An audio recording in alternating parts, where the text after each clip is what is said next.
9th world Ayurveda Congress and आरोग्य expo 2022 जो पंजिम गोवा में 8 से 11 दिसंबर के बीच होने जा रहा है, उसमें मैं आप सभी का सांडू फार्मास्यूटिकल्स की तरफ से हार्दिक स्वागत करती हूँ।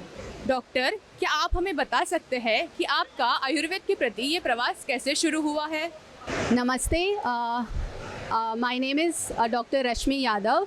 I am MD in Ayurveda and I practice in Gurgaon since last 15 years in Ramis Healthcare Private Limited Ayurveda Center, Sector 66. So with Ayurveda I have seen miraculous results because Ayurveda has high potential. The important thing is in Ayurveda that you have to diagnose the disease well. And if the diagnosis is correct, then with even a simple herbal medicines, we can give very good results. So I have done my graduation from Delhi University, and then I went for MD in RGUHS from Sri Sri College of Ayurveda, Bangalore. And since then I am practicing pure Ayurveda. I don't take help of allopathy. So this is my short introduction.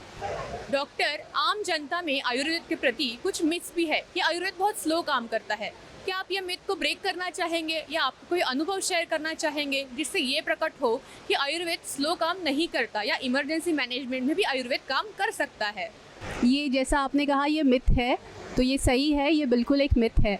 So the importance in Ayurveda here is the correct diagnosis. अगर doctor आपको ठीक मिला है और उसने आपकी disease को एकदम सही डायग्नोस किया है, तो आपकी जो मेडिसिन है वो ज़रूर काम करेगी। चाहे वो इमरजेंसी हो उसमें भी काम करेगी, चाहे वो क्रॉनिक डिजीज़ हो, चाहे वो एक्यूट डिजीज़ हो। इनफैक्ट अगर अब एक्यूट में, आयुर्वेद में तो एलोपैथी में होता है कि जब आपको डिज़ीज़ हो, सिम्टम आए, उसके बाद आप आते हैं डॉक्टर के पास। बट आयुर्वेद में डिज़ीज़ के सिम्टम आने से पहले भी हम उसे पूर्व कर्म कहते हैं। तो डिज़ीज़ होने से पहले भी हम कुछ सिम्टम्स होते हैं जिससे हमें पता हो जाता है कि डिज़ीज़ आने वाली है और पहले ही हम उसको कंट्रोल कर पाते हैं। तो एक्यूट डिज़ीज़ में तो बहुत अच्छे रिज़ल्ट है, प्रोवाइडेड आप राइट टाइम पे आएंगे। बट लेट भी आएँ तो भी हो जाएगा, बट थोड़ा सा हो सकता है आप थोड़ा लेट से आए हैं तो क्योर में भी थोड़ा सा ज़्यादा टाइम लगेगा। But होता है, the important point is that you have to diagnose, the doctor has to diagnose we have to take a long history, we have to ask about your diet, your lifestyle, and after that we can diagnose properly. And when we diagnose the disease properly, the medicine will certainly work.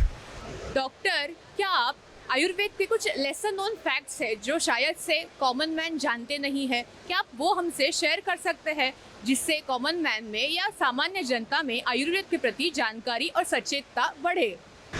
I have many success stories to tell. So I have treated, arthritis, rheumatoid arthritis, where the patient was not getting result. So she was suffering from the pain of rheumatoid arthritis from so many years. She was in a way handicapped. She was not unable to do her routine work. But with treatment of only 1 week, 2 weeks, she got tremendous results. Her pain vanished. So the point here is that you have to go to the root cause. What is causing the problem? If you can see that, and you can and we say that nidan parivarjan, that is the cause. The cause, that is the thing that is causing the problem. You have to stop that. Unless you don't stop that, it is not going to be cured.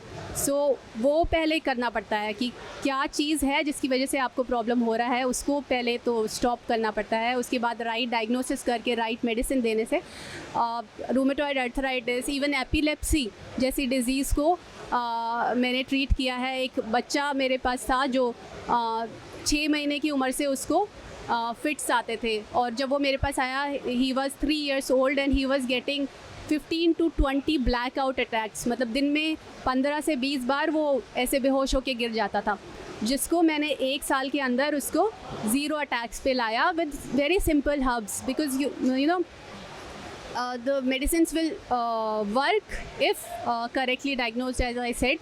And even patient of psoriasis was treated, and there is a very chronic patient of IBS. अगर आयुर्वेद में हम उसे कहें तो वातज ग्रहणी की patient थी, और वो बहुत ही वेट लूज़ कर गई थी और काफ़ी थिन हो गई थी, और उनको ऑल्टरनेट डायरिया, कॉन्स्टिपेशन रहता था, डाइजेशन में प्रॉब्लम इश्यूज़ थे. So then she came to me and I prescribed, the simple things like Bilajil and Soothshaker Ras, and it worked tremendously and she got very good results.